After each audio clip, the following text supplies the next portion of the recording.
All right, number 5, hammers. These are 2 different sledgehammers, both from Harbor Freight. It's the cheapest you're gonna find these kind of hammers, brand new, and they've worked out really well for me.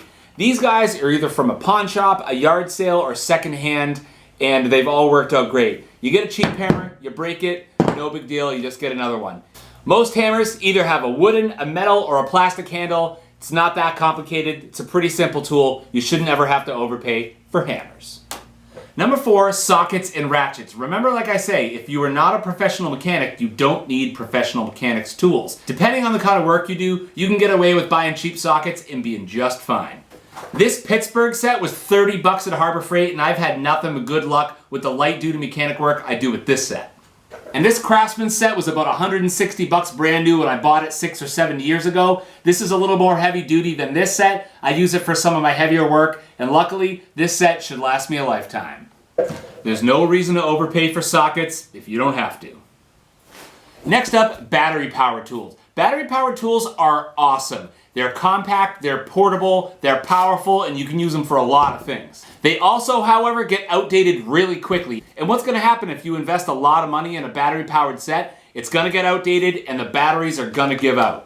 And sometimes the batteries are more expensive than the tool itself. And after a few years, a new model comes out, making your current model obsolete. I paid around 40 bucks for this Ryobi 12-volt drill a few years ago, and it's been awesome. I have no complaints. But when I need more power, I have a corded Ryobi hammer drill, and I also have a corded Craftsman drill.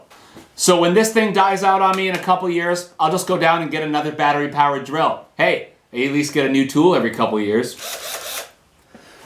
All right, guys, next up, tape measures. What happens to all tape measures? You lose them, right? Right. I picked these guys up cheap at Harbor Freight and find myself getting some every other year because I lose them. Don't pay 20 bucks for a tape measure if you're not a professional carpenter.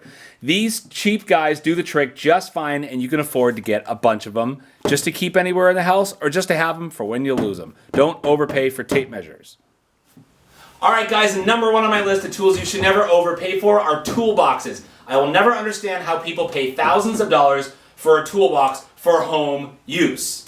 I bought this 2-piece Craftsman set at a pawn shop 3 or 4 years ago for 100 bucks, still with the manual and keys. And I also get this smaller 2-piece Craftsman set at a different pawn shop, I think it was the same week though, for 40 bucks. And it's in great shape. Let's face it, toolboxes can get pretty expensive, but if you go the route I did and get it secondhand, you can spend a lot less money and get a good toolbox like a Craftsman that'll last you a long time. Don't overspend on a toolbox. Thanks for watching.